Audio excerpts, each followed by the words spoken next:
Good morning students. मैं Babita Rani, PGT English, government girls senior secondary school मुर्तलड्डा। आज हम करेंगे ग्रामर का एक टॉपिक वॉइस, जिसको हिंदी में वाच्य कहते हैं। तो वॉइस क्या है कि जिसमें कोई काम या कोई करने वाला प्रधान हो। तो इस तरह से इंग्लिश में जो है दो तरह के वॉइसेस हैं, एक्टिव वॉइस और पैसिव वॉइस। एक्टिव वॉइस वो है जिसमें कि सब्जेक्ट एक्टिवली पार्टिसिपेट करता है, और पैसिव वॉइस वो है जहां पर जो ऑब्जेक्ट है वो सब्जेक्ट की जगह ले लेता है और ऑब्जेक्ट जो है वो मेन हो जाता है, और वहां पर जो सब्जेक्ट है वो बाय हो जाता है, यानी उसके द्वारा कोई काम करवाया जाता है।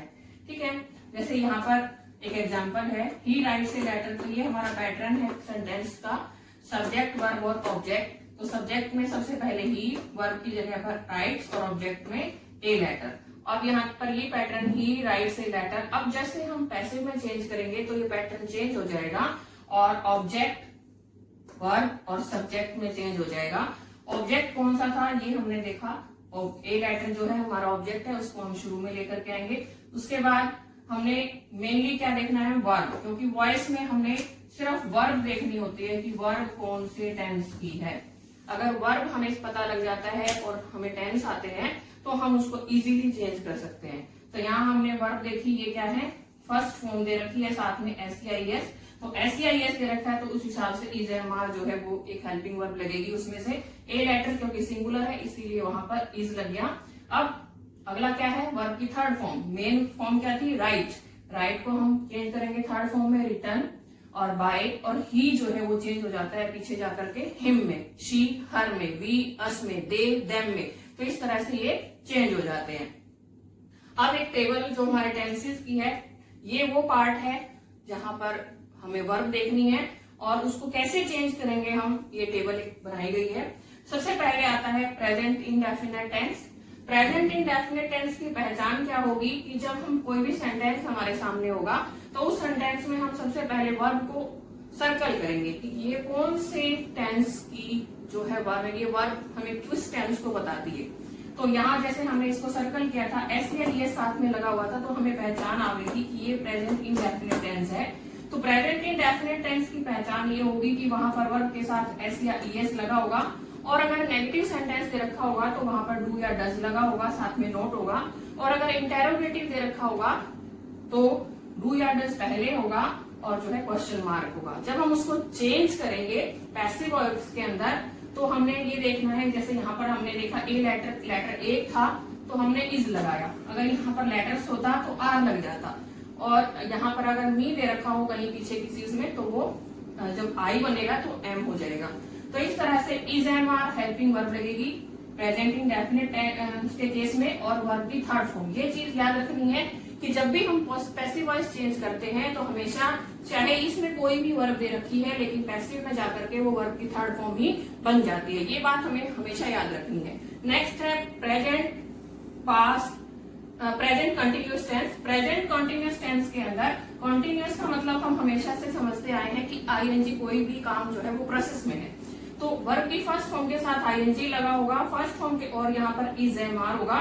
तो हमें इसको देखना है कि ये प्रेजेंट कंटिन्यूअस आ गया, उसको चेंज कैसे करेंगे, is am are helping verb plus, और क्योंकि अब हमने ये देखा कि राइटिंग है, जैसे ये राइटिंग है, अब हम इसको थर्ड फॉर्म में भी हमें चेंज करना है। राइट यहाँ पर में जो बेस है इसकी वो फॉर्म राइट है, राइट को रिटर्न भी बनाना है लेकिन आईएनजी को हम छोड़ नहीं सकते हैं, इसीलिए हमने उसको क्या बना लिया, बीइंग और वर्ब की थर्ड फॉर्म। ठीक है, नेक्स्ट है present past perfect tense. Present और पास्ट ये दोनों इकट्ठे कर रखे हैं यहाँ पर। प्रेजेंट की पहचान क्या होगी, हैज हैव के साथ वर्ब की थर्ड फॉर्म होगी, और पास्ट की पहचान क्या होगी, हैड के साथ वर्ब की थर्ड फॉर्म होगी। जब ये चेंज होंगे तो हैज हैव हैड और इसके साथ एक नया वर्ड जुड़ जाएगा बीइंग, क्योंकि हमें उस टेंस जो सेंटेंस के अंदर वर्ब आई हुई है उसको हमने थर्ड में चेंज करना है, इसीलिए जो है उसको हटा करके यहाँ पर बीइंग लगाएंगे इसके साथ में और वर्ब की थर्ड फॉर्म बनेगी। नेक्स्ट है पास्ट इंडेफिनिट। पास्ट इंडेफिनिट की सीधी सी पहचान है कि वर्ब जो है वो अपने सेकंड फॉर्म में होती है, या अगर जब नेगेटिव सेंटेंस आता है तो डिड नोट लगा होगा साथ में, और इंटेरोगेटिव आएगा तो डिड लगा होगा जो है, और लास्ट में क्वेश्चन मार्क होगा। उसको चेंज हमने कैसे करना है, जैसे प्रेजेंट इंडेफिनिट के अंदर इज एम आर में चेंज हुआ, तो वहां पर वो चेंज होगा, क्योंकि ये पास्ट है तो वाज वर में, यानी इज एम आर का पास्ट क्या होता है, वाज वर, और वर्ब की थर्ड फॉर्म।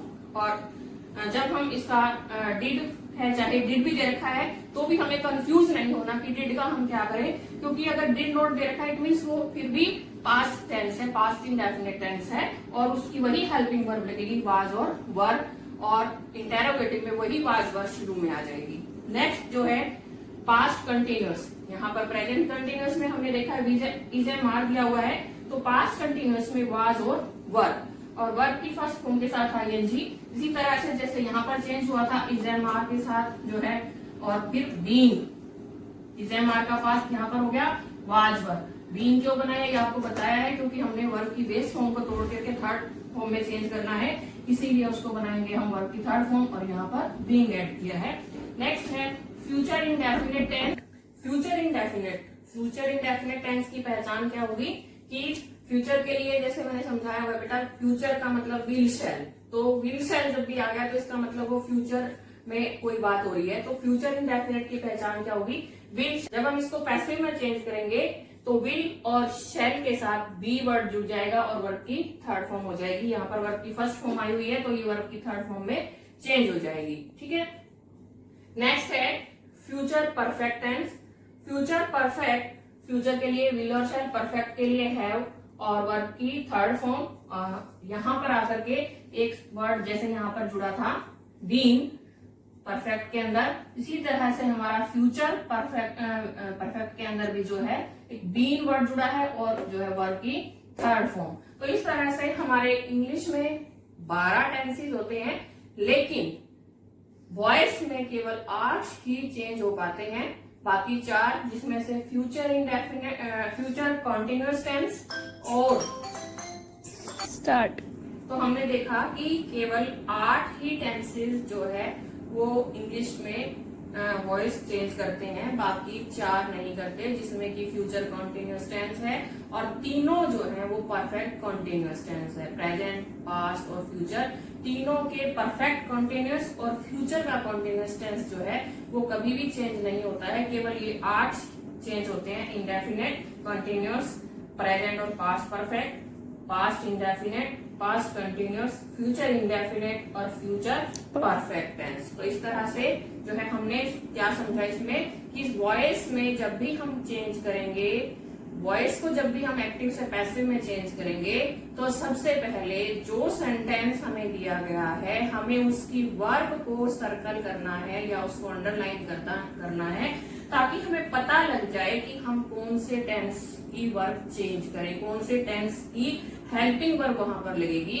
और जिससे कि हमें टेंस चेंज करने में जो है उसका वॉइस चेंज करने में टेंस के अनुसार वो आसानी होगी। Thank you, have a nice day.